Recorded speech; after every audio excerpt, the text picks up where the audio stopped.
Hi అండి. Weight loss జర్నీలో third day.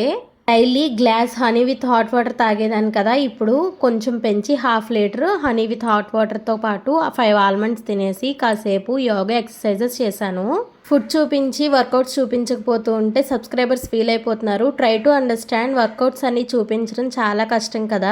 నేను 5కి లేచి వర్కౌట్స్ అవి చేసుకునేటప్పుడు ఇంట్లో వాళ్ళు ఎవరు నిద్ర లేవరు. మరి అలాంటప్పుడు వీడియో నేను తీసుకోవడం చాలా కష్టం కదా. అండ్ అలానే వర్కౌట్స్ పెట్టకపోయేసరికి వర్కౌట్స్ చేయట్లేదు, ఫుడ్ మాత్రమే తీసుకుంటున్నాను అనుకుంటున్నారు. జర్నీ స్టార్ట్ చేయాలి అనిపించేటప్పుడు అందులో ఉన్నవన్నీ మనం తెలుసుకోవాలి, తెలుసుకునే స్టార్ట్ చేయాలి. నేను కూడా అదే చేస్తున్నానండి. ఓన్లీ ఫుడ్ మాత్రమే మీకు చూపించడానికి కారణం ఏంటి అంటే, వెయిట్ లాస్ కోసం ఎవరైనా ప్రయత్నిస్తూ ఉంటే నేను చూపించే పోర్షన్ ఆఫ్ ఫుడ్ మీకు అర్థమవుతుంది, అలా తీసుకోవాలని తెలుస్తుంది. నా వీడియోస్ లో గమనిస్తున్నారో లేదో, సేమ్ క్వాంటిటీ ఆఫ్ కర్రీకే రైస్ కూడా ఉంటుంది.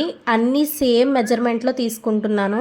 మీరు ఇంకోటి అనుకోవచ్చు, ఓన్లీ ఫుడ్ తీసుకొని వెయిట్ లాస్ అయిపోవడం చాలా ఈజీ అని, కానీ ఇది అస్సలు జరగదండి. నేను పెట్టే వీడియోస్ లో అక్కడ నా ఫుడ్ తాలూకా టైమింగ్ చూడండి, మీకే తెలుస్తుంది. అలానే డైలీ 4 లీటర్స్ వాటర్ తాగడం అంటే మామూలు విషయం కాదు కదా. సో మీకు ఇంకేమైనా వెయిట్ లాస్ కోసం డౌట్స్ ఉంటే అడగండి, లైవ్ పెడదాం. సబ్స్క్రైబ్. Bye bye.